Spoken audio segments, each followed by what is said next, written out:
एक बात मैं उनको बता दूं, सबसे पहली बात तो यह है कि इस महिला के ऊपर जो है वो देशद्रोह का मुकदमा दर्ज होना चाहिए। ये महिला जो राष्ट्रपिता महात्मा गांधी को राष्ट्रपिता की उपाधि दी गई है, मैं आपको बता दूं, राष्ट्रपिता यानी राष्ट्र के पिता की उनको उपाधि दी गई है, राष्ट्रपिता की उपाधि उनको दी गई है, नोटों पर उनका फोटो लगाया जाता है और ये राष्ट्रपिता महात्मा गांधी का अपमान कर रही है। अब दूसरी सबसे बड़ी बात ये है कि मेरे को एक बात ये समझ में नहीं आती कि कंगना रनावत का मानसिक संतुलन ठीक है या नहीं। मैं कह रहा हूँ कि सबसे पहले इनका मेडिकल कराया जाना चाहिए, इनका सबसे पहले दिमाग का एक चेकअप कराया जाना चाहिए। रनावत कह रही थी कि मैं एक भी कट नहीं लगवाऊंगी, एक भी कट नहीं लगवाऊंगी, झुकूंगी नहीं। इनकी सबकी आदत है भाजपा के नेताओं की, पहले गलतियां करेंगे फिर माफिया मांगेंगे। कंगना रनावत कितनी बार माफी मांग चुकी है।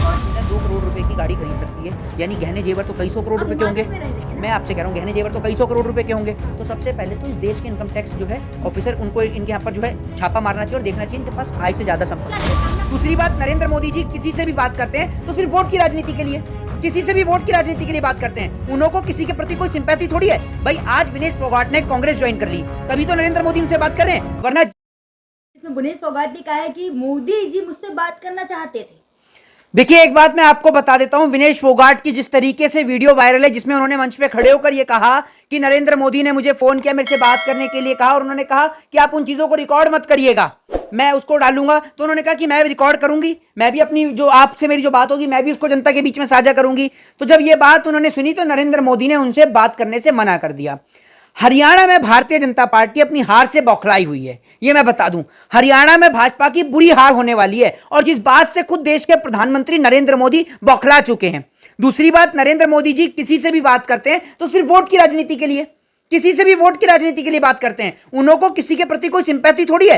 भाई आज विनेश फोगाट ने कांग्रेस ज्वाइन कर ली, तभी तो नरेंद्र मोदी उनसे बात कर रहे हैं, वरना जब उनको ओलंपिक से डिस्क्वालीफाई किया गया, गोल्ड उनसे छीना गया, उस वक्त तो नरेंद्र मोदी उनसे मिलने नहीं पहुंचे उनके घर, ना ही नरेंद्र मोदी उनको एयरपोर्ट पे लेने के लिए पहुंचे। लेकिन आज जब उनको दिखा कि विनेश फोगाट की वजह से भाजपा के हाथ से हरियाणा जा रहा है, हुड्डा जी की वजह से भाजपा के हाथ से हरियाणा जा रहा है, तो नरेंद्र मोदी जी जो है हर तरीके की कोशिश कर रहे हैं। फिर एक बड़ी रोमांचक चीज जो है वो देखने को मिली कल हरियाणा के अंदर कि एक और जो है आज एक और देश की गोदी मीडिया दिखा रही है कि अशोक तंवर जो है वो चुनाव प्रचार कर रहे हैं बीजेपी का, और वहीं जैसे ही राहुल गांधी पहुंचते हैं अशोक तंवर उनके साथ उनकी मंच पर खड़े हो जाते हैं। तो ये बड़ी दिलचस्प बात है। और ये बात अशोक तंवर जो कि हरियाणा के पुराने और गद्दावर नेता हैं, मैं आपको बता दूं, जो हरियाणा के, देखिए मैं आपको बता दूं, आप चाहे दलित नेता कहें चाहे कुछ भी कहें, हमारे लिए वो हमारे भाई हैं। सीधी सी बात है, इस देश में कोई भी रहता है, जाति धर्म मजहब कुछ नहीं है। हमारे देश में रहने वाला प्रत्येक नागरिक हमारा भाई है और हम उसको अपने भाई की नजर से देखते हैं। तो अशोक तंवर जो कि हरियाणा के एक गद्दावर नेता हैं, जिन्होंने हरियाणा का एक एक चीज का अनुभव है, पूरी राजनीतिक सत्ता का अनुभव है, तो अशोक तंवर भारतीय जनता पार्टी को छोड़कर कांग्रेस में जाते हैं तो ऐसे ही नहीं चली जाते।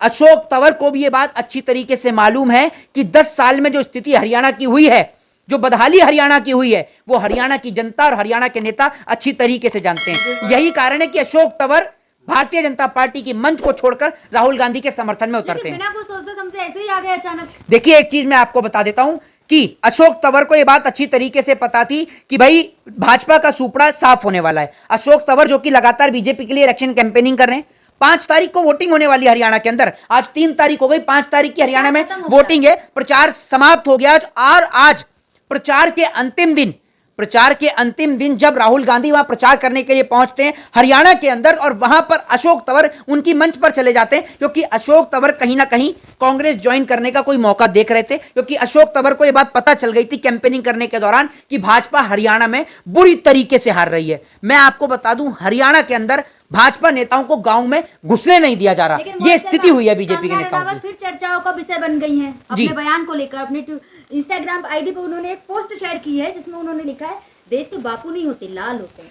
एक बात मैं उनको बता दूं, सबसे पहली बात तो यह है कि इस महिला के ऊपर जो है वो देशद्रोह का मुकदमा दर्ज होना चाहिए। ये महिला जो राष्ट्रपिता महात्मा गांधी को राष्ट्रपिता की उपाधि दी गई है, मैं आपको बता दूं, राष्ट्रपिता यानी राष्ट्र के पिता की उनको उपाधि दी गई है, राष्ट्रपिता की उपाधि उनको दी गई है, नोटों पर उनका फोटो लगाया जाता है और ये राष्ट्रपिता महात्मा गांधी का अपमान कर रही हैं। अगर आप ये कह रही हैं कि बापू नहीं होते, तो एक बात आप मुझे बताइए ना, आपके प्रधानमंत्री जी क्यों जाते हैं राजघाट पे गांधी जी को श्रद्धांजलि देने के लिए, नमन करने के लिए क्यों जाते हैं प्रधानमंत्री नरेंद्र मोदी जी? वहीं दूसरी ओर मैं आपको बता दूं, बीजेपी के ही एक नेता ने यह कहा है कि कंगना रनावत के ऊपर मुकदमा दर्ज होना चाहिए क्योंकि उन्होंने राष्ट्रपिता महात्मा गांधी का अपमान किया है। दूसरी सबसे बड़ी बात यह है कि मेरे को एक बात यह समझ में नहीं आती कि कंगना रनावत का मानसिक संतुलन ठीक है या नहीं। मैं कह रहा हूं कि सबसे पहले इनका मेडिकल कराया जाना चाहिए, इनका सबसे पहले दिमाग का एक चेकअप कराया जाना चाहिए। समझदार है तभी तो लिख रही देश के बापू नहीं होते लाल होते हैं। एक बात आप मुझे बताइए, कंगना रनावत और एक आप, दो ही लोग तो इस देश में समझदार हैं, बाकी सारे तो मूर्ख हैं इस देश में। पर्सनल ना जाए। नहीं, आप एक बात मुझे बताइए, सबसे पहली चीज तो ये है कि जब कोई पत्रकार के ऊपर किसी बात को टाल दिया जाता है तो पत्रकार कहता है पर्सनल ना जाए। एक बात आप मुझे बताइए, देश की बेटियों की इज्जत और आबरू लुट जाती है, देश की बेटियों के साथ सब कुछ हो जाता है, और अगर वही चीज हम आपके ऊपर रखें, एक मिनट जाइए, पहले मेरी बात, एक मिनट पहले मेरी बात सुन लीजिए, वही बात अगर हम आपके ऊपर रख दें तो आपको इतनी तकलीफ क्यों होती है? तो सोच कर देखिए ना, जो तकलीफ इस देश की बेटियां महसूस करती हैं, अगर मैं आपको खाली वो बात बोल देता हूं तो आपको तकलीफ हो जाती है, तो सोचिए जो उस तकलीफ को महसूस कर रहे हैं उनको क्या बीतती होगी। 12 कट लगने के बाद अब मूवी रिलीज होगी। देखिए एक चीज मैं आपको बता देता हूँ, मूवी रिलीज 12 कट लग गया, और पहले कंगना रनावत कह रही थी कि मैं एक भी कट नहीं लगवाऊंगी फिल्म में, एक भी कट नहीं लगवाऊंगी, झुकूंगी नहीं। इनकी सबकी आदत है भाजपा के नेताओं की, पहले गलतियां करेंगे फिर माफिया मांगेंगे। कंगना रनावत कितनी बार माफी मांग चुकी है। गॉडसे की तैयारी हो रही है बीजेपी में। देखिए पहली बात तो ये कि ये देश गांधी का है, ये देश गांधी के उसूलों का है, ये देश भगत सिंह का है। नो डाउट कि इस देश की आज़ादी के लिए राजगुरु सुखदेव भगत सिंह जैसे वीरों ने अपना सर्वोच्च न्यौछावर किया, लेकिन इस देश के अंदर अगर कोई गॉडसे के नाम पर राजनीति करेगा या गॉडसे बनने की कोशिश करेगा तो गांधी के देश में गॉडसे की तो कोई जगह है नहीं। कंगना रनावत ने देखिए इमरजेंसी के टाइम पे कहा कि मैंने अपने गहने बेच दिए, गहने गिरवी रखे, घर बेच दिया, लेकिन उन्होंने नई कार खरीद ली है अभी। मैं आपको बताता रहा हूँ, एक बात आप मुझे बताइए, इस देश के लोगों को आप मूर्ख समझती हैं? एक मेंबर ऑफ पार्लियामेंट की कितनी सैलरी होती है आपको पता है? 1 लाख रुपए से ज्यादा की सैलरी है, और आपने अपने गहने गिरवी रख दिए, जेवर गिरवी रख दिए, क्यों? मूवी के लिए। नहीं, एक बात आप मुझे बताइए, मूवी के लिए इन्होंने गिरवी रख दी है। रेंज रोवर की कीमत आपको पता है कितनी है? आप बता दें। 2-2.5 करोड़ रुपए से ऊपर की गाड़ी है। 2 करोड़ से ऊपर रुपए की गाड़ी है, ठीक है।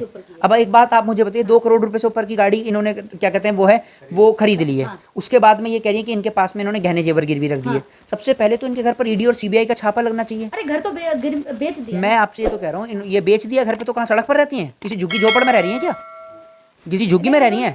गिरवी रख दियो, घर बेच। एक बात आप मुझे बताइए, जो महिला 2 करोड़ रुपए की गाड़ी खरीद सकती है, यानी गहने जेवर तो कई सौ करोड़ रुपए के होंगे। मैं आपसे कह रहा हूँ, गहने जेवर तो कई सौ करोड़ रुपए के होंगे। तो सबसे पहले तो इस देश के इनकम टैक्स जो है ऑफिसर, उनको इनके यहाँ पर जो है छापा मारना चाहिए और देखना चाहिए इनके पास आय से ज्यादा संपत्ति है। कंगना के ऊपर अब कार्रवाई होगी? देखिए कंगना रनावत के ऊपर कोई कार्रवाई नहीं होगी। एक्चुअल में क्या है, इस देश के अंदर बयान भी बीजेपी के नेता खुद दिलवाते हैं और उसको जस्टिफाई भी खुद करते हैं। कहने का मतलब ये है कि पहले चोट भी ये देते हैं, फिर मलहम भी यही लगाते हैं, जनता की सिंपैथी लेके निकले। आप जैसे देखिए, आप एडवोकेट हैं जी, आप जैसे लोग कंगना के खिलाफ बोलते हैं, शादी नहीं होने दे रहे कंगना की। हाँ, मैं तो कंगना को मना कर रखा है ना, मैंने इसके मोहल्ले पड़ोस वाले को सबको मना कर दिया कि आके लिए कोई लड़का मत दो। मैंने तो मना कर दिया ना। ना मैं तो, अरे मैं क्या रिश्तेदार लग रहा हूँ उसका? ना मैं क्या रिश्तेदार लग रहा हूँ उसका? लड़के वाले संबंध देख के भग जाते हैं। अरे तो एक बात आप मुझे बताओ, संबंध तो इस देश के अंदर भगत सिंह को भी कितने आए, राजगुरु सुखदेव को भी कितने आए, लेकिन वो क्रांतिकारी थे कि आज भी अगर इस देश की कोई माता ये बात कहती है कि अगर बेटा जन्मे इस देश के अंदर तो भगत सिंह जैसा जन्मे। आप शादी करेंगे कंगना से? क्या जी? आप शादी करेंगे? मैं आपसे कह रहा हूँ, अपने भाई की आप ब्याह करा दीजिए, उसकी नहीं जो मैं आपसे, तो आप मेरे पे पर्सनल नहीं जा रही, आप मेरे पे पर्सनल नहीं जा रही, आप होती कौन है मेरे से पूछने वाली? तो मैंने भी आपसे पूछ लिया अपने भाई की, अपने भाई से। मैं आपसे कह रहा हूँ, आपके पिताजी करना चाहेंगे कंगना से शादी? कितनी सुंदर है, आपने देखा नहीं? तो आपकी मम्मी से ज्यादा सुंदर है, कम सुंदर है? हैं?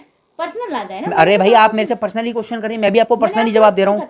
तो मैं भी आपसे नॉर्मली पूछ रहा हूँ कि क्या आपके पिताजी आपके क्या कंगना से दूर भागने लगे? ओहो, आप लोग लगातार आलोचना करते हैं। हाँ, चिराग पासवान तो मेरे घर के पड़ोस में रहता है ना। सुबह नल की टंकी, नहीं चिराग पासवान वही तो है जो मेरी नल की टंकी खोल के जाता है, पानी की मोटर भर जाती है तो बटन दबा के बंद करने वही जाता है। के बच्चे हैं, कभी झुके नहीं है ना झुकेंगे। तो यहाँ झुकने को कौन कह रहा है? किससे? कौन है शेर का बच्चा? चिराग पासवान। अच्छा जी, बोले मैं कुर्सी को लात मार दूंगा, लेकिन शेर का बच्चा हूँ ना, झुकाऊंगा ना झुकूंगा कभी। अरे तो मैं बताता रहा हूँ, झुकूंगा ना झुकूंगा, वो ये बात कह रही है कि भाजपा का दामन खुद चिराग पासवान भी छोड़ने वाले हैं। बिहार के अंदर बाढ़ से प्रभावित पूरा इलाका हुआ पड़ा है, नीतीश कुमार हेलीकॉप्टर से बाढ़ का दौरा कर रहे हैं, तो देश की जो स्थिति है वो पूरा देश देख रहा है। और मैं आपको बता दूं, अब समय बहुत नजदीक है जब भाजपा का देश से सुपड़ा साफ हो जाएगा। जय हिंद, जय भारत, वंदे मातरम।